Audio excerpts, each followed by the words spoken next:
When you first open up Mindstorms, you'll get this screen. We can create a new program or open up a recent program. If you've already created a Mindstorm program, you can open up using this tool here or by simply going to File Open. We're going to create a new program, and it's important when you create a new program to give it a name. I'm going to call this one Move Forward. I'm going to then click on Go, and it'll come up to the main Mindstorm screen.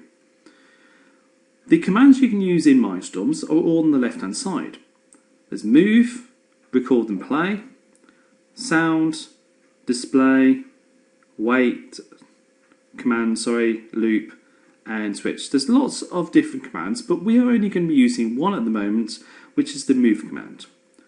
I'm going to click on it, and I'm going to drag it onto the page. As you can see, it's kind of faded out slightly. The reason why is because it's not actually connected to the start. So I'm going to drag it and drop it onto the start. It becomes a bit more colourful, and you can see it kind of attached itself. If I drag another one over, you can see it wants to attach on as well.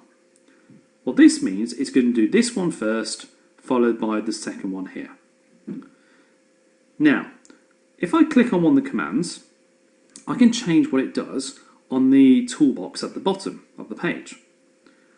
You've got the ports that you're going to control. For the most part, we're going to be using the default values. The direction it's going to go in, either forward or backwards. The steering, the power, that's how fast it goes, duration, and what it does next. We're going to be playing around with a number of the items first, which is power and duration. So I'm going to put it on full power. That means the motor is going to go full welt.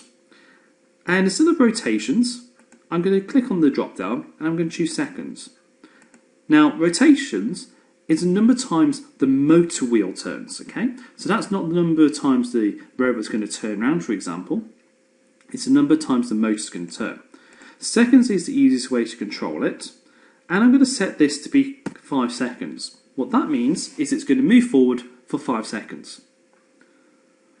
I'm then going to click on the second one. And I'm going to say seconds again.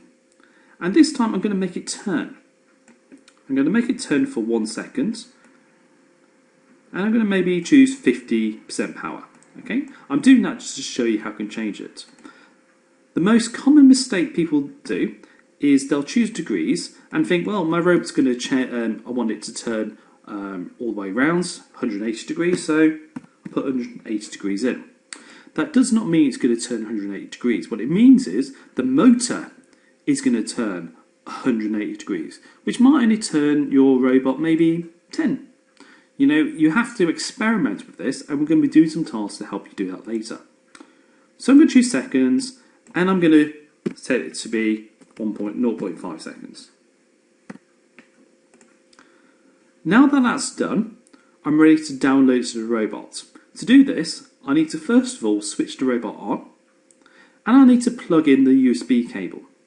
Once that's done, you can click on this download tool here. What that will do is when you click on it, it will download your program to the Mindstorms robot, and it'll be ready to run the program. Make sure that you don't click on this one, the play button. Although it'd be quite fun to try it, I don't advise it, because what it will do is it will download it and run it immediately.